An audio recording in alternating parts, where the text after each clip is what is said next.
Hello and welcome to the channel. It feels like President Buhari is either delusional or is the sort of person who just won't accept the truth. Those kind of people where when they make up their mind say this thing are black, it can't be any other color, even when it is.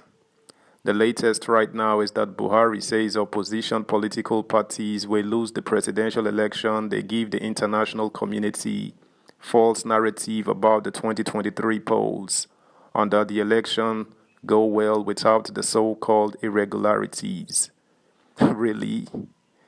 It gets to a point sometimes when you don't argue with that your intolerant friend anymore. You let them spew their nonsense and leave. No wahala, baba. We hear you. But come Monday, I beg, just fly. Subscribe, like, share, and comment. Thank you.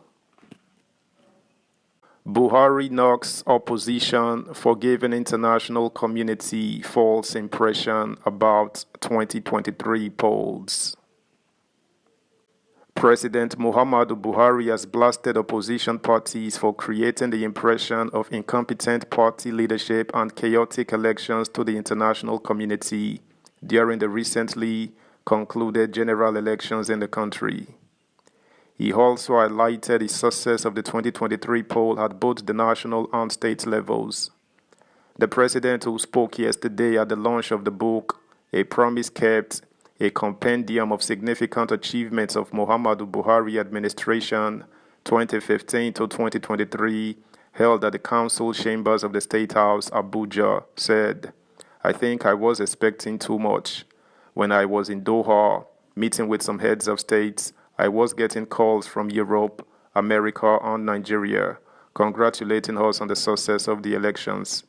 The opposition has created the impression outside the country that we are going into a mess because we have incompetent leadership of the party.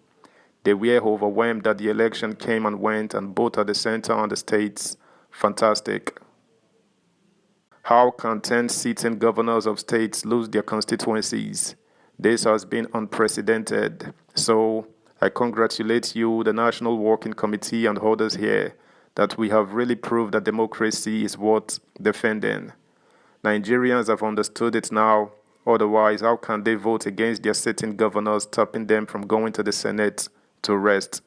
So, they were really overwhelmed, and I congratulated our political development. Please congratulate your constituencies. It means that even though you have excess money, they will collect and put in their pockets. But they will elect the person they trust from any constituency, either House of Assembly, House of Representatives, Senate, until it comes to the president itself, because it was so transparent. Everything was done there in front of everybody. And committee by committee from various constituencies lined up and picked the candidates they wanted. So really, we have virtually politically arrived. I congratulate our party. President Buhari said he has never been one to revel in surprises, despite his 20 years in the military. However, commended the MBO Dynamic Support Group led by Usman Ibrahim for managing to catch him completely off guard. His words, "Thank you for surprising me with your generosity and kindness. I think by my profession, I spent most of my time, that is the military, for 20 years. There wasn't this kind of surprise. If you allow yourself to be taken by surprise, you will be virtually overwhelmed. I wasn't expecting this honestly, especially today when I need to sign few papers because I know on Monday, from the swearing-in venue, I will fly directly to Kaduna, and then I will go to the other side of Nigeria. Thank you for surprising me with your generosity and kindness."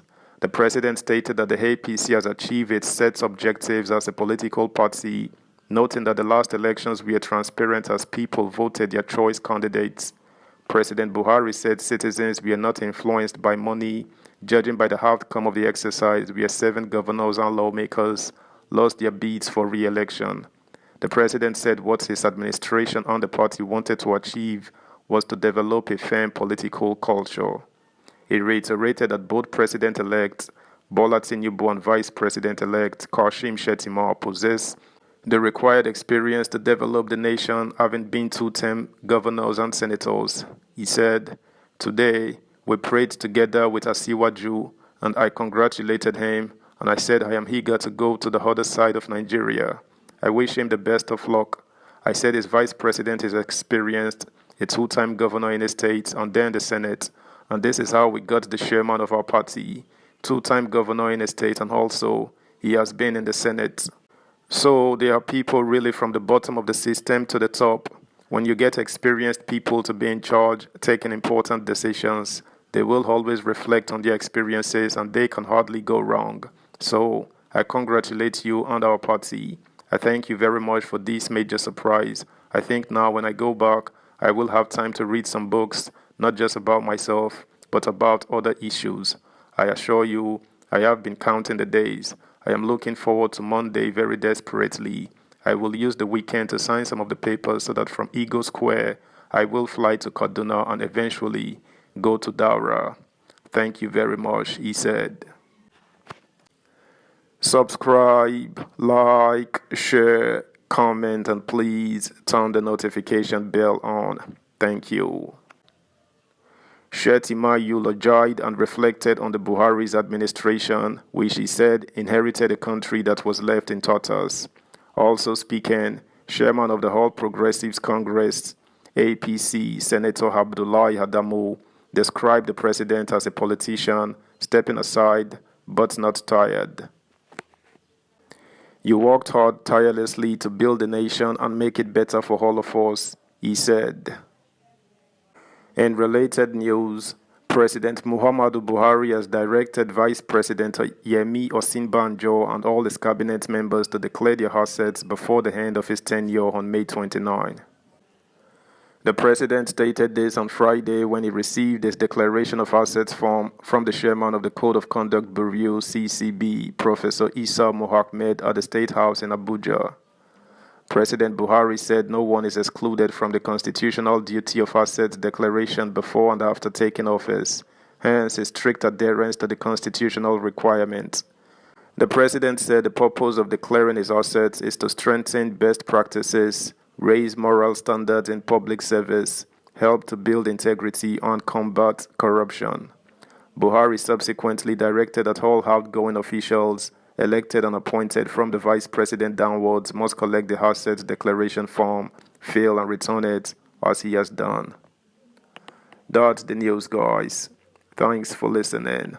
Until next time, bye.